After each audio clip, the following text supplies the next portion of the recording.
All right, sir. Let's talk about Andor. I'm up to episode 4, so I watched one episode this week of the newer episodes. I think you're in the same spot, right? Yeah, same thing. Okay. Do you want to talk about the elephant in the room, sir? About episode 3 from last week. The floor is yours. Let's Okay. start. Okay. Um, I think that this show is the best Star Wars we've ever had. And it's because it emphasizes the war aspect of it, right? Not Yeah. not everything is good and evil. Not everything is cut and dry. There's a gray moral area in the middle that both the rebels, as they established back in Rogue One, and clearly now the Empire, there's lines that were crossed in both ends, and this is the first time that we've seen in live action, because we've known that back in the legends, like, this stuff was all over the place, right? but but now in live action and in Star Wars canon, we are seeing this displays of aggression, a specific aggression towards both from the Empire side and from the Rebels side. I think that the way that specific scene that stirred a lot of controversy out there was done, I don't want to use the word tasteful, because it wasn't, but it wasn't gratuitous. I think that's why I wanna how I felt about it. I think it was very realistic, and I know that everything in Star Wars is like, wishy washy, and like, oh, family friendly, and you gotta keep it a certain way. Um, but just showing that the Empire had no morals, I think it was a very important part. Um, and I say this because a lot of people, especially like Star Wars fans or Star Wars fans, that people that call themselves Star Wars fans, sometimes they don't really grasp how evil the Empire was, right? Where, like, there's words that I cannot say in this video about the Empire, because we could get demonetized. But I I made comments today about the Empire to that person, and that person was shook. It's like, oh yeah, like, this is like straight up like Z guys, and like space C guys, and think of Palpatine as like the super mustache man, and ruling the galaxy and offing Yeah. off entire systems and enslaving the Wookiees and other races, right? So, um, yeah, the Empire's evil, guys. I don't know if you know. I don't know if you noticed, right? I don't know if you watched episode 4. And when it says that the rebels are fighting against the evil galactic empire. Yes, guys, the Empire's evil. I don't know. Are you, bro? Are you guys really having "Are we the baddies" moment right now with Andor? Like, is Andor the thing that makes you go, "Are we the baddies"? In which case, if it made you realize that, then awesome, right? I think that I respect you for kind of like realizing that you're the baddies, but also I respect Gilroy for making the story in such a way that made you realize it. Like, come on, guys. Um, I think a scene like that was, I don't think it was needed, but it was also needed, because you guys needed to understand, right? That the Empire, like, even though the rebels, right? They go out there and they do these clandestine operations, and they blew up the Death Star with, you know, thousands of Imperials in there, and they did all this other stuff that with that resulted in you know, collateral damage and all this, right? Even though the rebels did that, the Empire are much much worse, and I think that's what's at stake here. Um, I think this show is really really good, dude. And we didn't have to wait too long until like stuff like really started happening, like last season, like the first season, where about halfway through, that's when it really picked up. Um, I think that I think the intent is dividing it by like 3 by 3 episodes, like 3 episodes in 1 year, 3 episodes, and then Time there's a time chunks. Yeah. skip. Yeah, there's time skip, Yeah. and it's all leading to Rogue One, right? So, man, I mean, it was rough. Like, it was rough, but I think that they needed to show the audience. I think that they had to make it clear to the audience and to the fans that, bro, the Empire is evil. Like you guys, like come on, guys, we gotta let you know. I know Vader's super cool, right? But also he went into a classroom, and and chaos ensued. So and okay, so right, and I watched Theory. Like I've said it before. Like I watched, if you're not going like out of your way to be a provocateur, I will watch your content. Sure, why not? But like I stopped watching some gaming, a lot of, not some. I will stop watching a lot of gaming content just because they started becoming like that's our stick now, and that's what we do, right?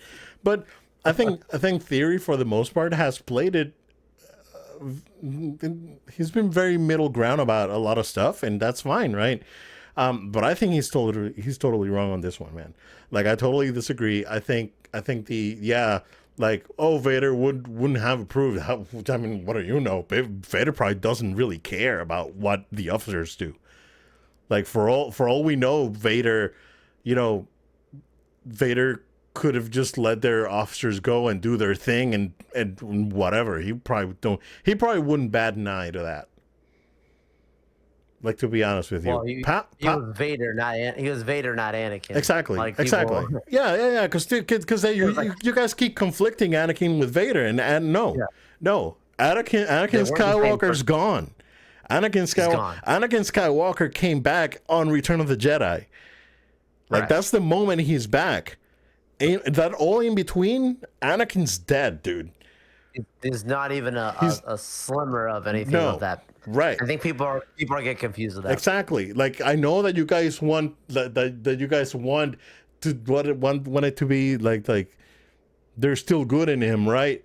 But no, there's not. There's not. Like, it took like the moment that he's back is at Return of the Jedi. At the end of the Return of the Jedi, that's the return of Anakin Skywalker. It just that all hole in between. He's Darth Vader. Which is not to go on a tangent, but that's what I liked. That's actually one of the few things that I did like about the Obi-Wan series is that when Vader's there, he's fully Vader the whole time. Even as like Obi-Wan is like essentially crying out to him Right. of like, I am so sorry. I wronged you. You were my brother, and this is not right. And he's like, you have nothing to do with that is I gone. didn't. Like I'm don't not care. him anymore. What are you talking about? Right, Like exactly. there's like not even a blink. It's a completely different person, and I like that, like showing that. It's like Yeah. at this point, he's fully embraced.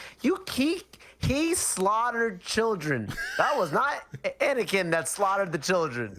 Yeah. That was Vader. Yeah. When Obi-Wan sat down with Luke in Dagobah and in Return of the Jedi, and he turns like, well, when he turned, the good man that was your father was gone, and Darth Vader was, he was Did some consumed by Darth bad Vader. stuff. Like, Yeah. like there's guys, come on. Like, I know that in your heart of hearts you want Vader to be like one little bit of good, Yeah. but he wasn't. He wasn't. He He wasn't. wasn't. I think he's like you said it well. You're like, it's bad saying like he's cool. Like you said it like, the suit's cool. Right. Rogue One, which we're leading to, like awesome. Love it, right? Right. Love that. Yeah. but it's bad. Yeah. Like it's not good. Right. Exactly. It's Yeah. it's bad, but it's cool, but it's not right. Don't do it, kids. No, That's all we're no, saying. that's what, yeah, exactly. That's what we're saying. And I think that, and a lot of people get conflicted. And it's like, bro, it's like Vader wouldn't care. Palpatine clearly doesn't care. He knows that this stuff is going around the galaxy, and like, look, bro. It's like, have you looked at the bridge in one of those Imperial Star Cruisers in the original trilogy? It's all white yeah. dudes. It's like it's clearly established Yeah. that Yeah. that the Empire did not like aliens. Like that Palpatine did not like aliens, and that's why all of the officers, with the exception of Thrawn, and there's a very specific reason why, Yeah. right? Yes. But all the officers are white dudes. And Guys. their costumes look really close Yeah, to something else. Come on, guys. That's Like, a whole nother conversation for another thing, but I just want you to look at the costumes. it's been almost 50 years, and you're having your "Are we the baddies" moment. Come on, dude. Yeah, Like, yeah, seriously.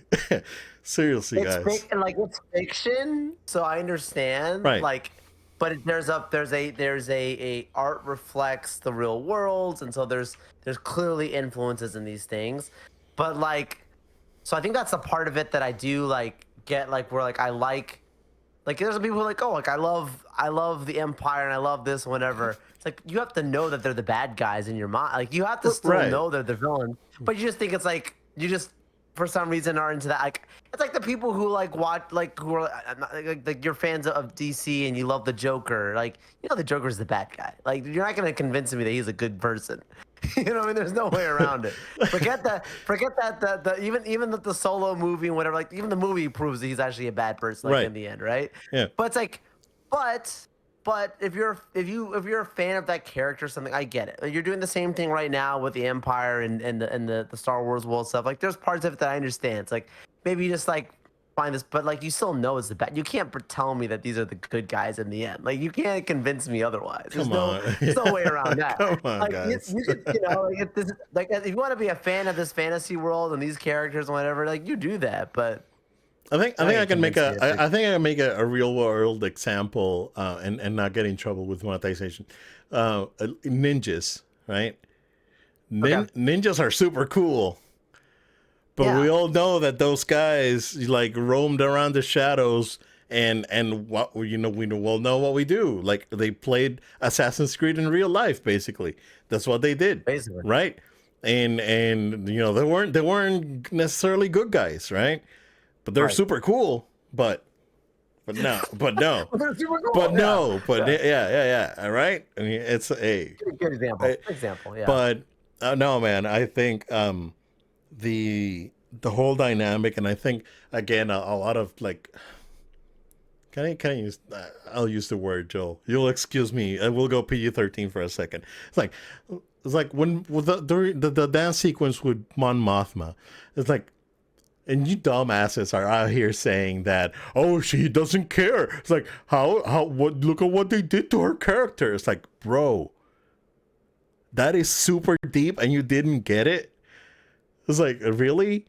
Like, she's here, like getting drunk and dancing because, she saw that her childhood friend was gonna get offed for being a traitor to the rebellion, and she had to give away her daughter to an arranged marriage. And it's like, and it wasn't a good day. It wasn't a good day, dude. It wasn't a good day. Are you serious? Like what? Why? Like, honestly, man. Like, how are you not seeing this? No, totally. And I think this is where we've had this discussion from season 1, where we've Andor is Star Wars for the adults. Andor is a very non-Star Wars show. Many will say it's the best Star Wars show of all time because of this and this. I understand those people. To me, it's almost like your Nolan, which is, this is actually a positive thing for them. That's like your Nolan films where it's like, Okay. not really a superhero movie. It's just like a well-made thing. Like there's other things that I might watch that give me more like I feel personally more of a Star Wars connection when I watch The Mandalorian than when I watch Andor. But Andor still is Star Wars. Like I'm not saying it isn't. It's just Mando plays in the sandbox of nostalgia and it Right. does all these things. That's like it's like the very like silly. It takes me back to like the childhood Star Yeah. Wars POV that Exactly. maybe I have. Right? Oh, look at the cool Razor Crest and this thing and the Grogu Force and the and thing. Yeah. Grogu and it's And cutesy and it's Luke. fun and Yeah. it's adventure and like okay, I'm looking. You know, you get the 35-minute episode, whatever, and we're good. Right. That's not the case with Andor. No. You put Andor on, and it deals with some heavy duty stuff, and you know it's a tough show. But they know what they're going for. They're consistent, and I think as you not know that going into it, then you understand what you're watching. It's And I good. think it's good to have flavor in that Yeah, way. man. Having like they can't all be the same. Yeah. And that's okay. I'm Yeah. okay with that. Now, just doing it in a way that's obviously not going to ruin canon, and this hasn't done that. Like, I think that's the important thing for people to understand. Like, Yeah. this isn't ruining anything that we've seen from before. It's just adding more lore, and if you don't like it, then don't watch it. That's Yeah. okay, and I'm not mad at you for not doing that. You didn't like the Acolyte, and you didn't watch it. Like, you have No, a choice. I That's didn't. okay. Yeah. And the thing with Andor and like again, yeah, it goes back to I remember saying that back when season 1 came out, it's like the Mandalorian was for the kid in me, and then Andor was for the grown up in me, right? And Yeah. they do a really good job at it, man. And you know, a lot of fans wanted a gritty, you know, more mature Star Wars, and we have it, and it's great. Enjoy it, Yeah. guys, because like we don't know if like this show's not gonna be back, and we don't know if they're gonna tell stories like this anymore. And Right. and so we should just go ahead and enjoy it, honestly. So Because next week we get the Tales of the Underworld it's coming out coming next out week Sunday, right? for May the 4th. May the Yeah, 4th or something like that, right? yeah, This it's is on May the Sunday, yeah. 4th. Yeah, Sunday, May the 4th. And then so that'll be cool. Ahsoka comes out next year. There's some cool rumors of things going on around with that series. yeah. But like you said, Andor won't be back. There's literally no way from this standpoint. This Oh isn't yeah. Marvel with the multiverse. Like No, it's done. yeah. You know, and that's okay. Like Unless you enjoy they it for what pull it off a is. Gundam, uh, what's the Gundam show? There was a Gundam show, 8th MS Team. So I'm gonna put a spoiler out there, just because 8th MS Team is really good, and it's more of an OVA. It's not. It's like a mini series actually, but 8th MS Team ended with the protagonist sacrificing himself to save the himself alongside his counterpart to save you know, the rest of the team, or was it the rest of the team or something, right? I can't remember. I watched it 20 some years ago. So they did a movie after the miniseries was done, and at the end of the movie we found out that they had survived the huge explosion. He lost a leg, like the protagonist lost a leg, but they were both alive and they were living like in a jungle setting, like secluded away from the war, right? Right. I mean, like I don't want them to do that because it will minimize the sacrifice of Rogue One. But you know, what if like at the end of the show we get it's like, oh yeah, like Cassian and Jin Erso actually survived, and they're hiding in a jungle planet where no one can find them, living away Bad from the war. Batch style. Yeah, exactly. The Bad Batch style. Yeah. They did it in Bad Batch. Yeah. Yep. So, who knows? But I'm enjoying the show. I'm looking forward to it. So, yeah. Yeah, I agree.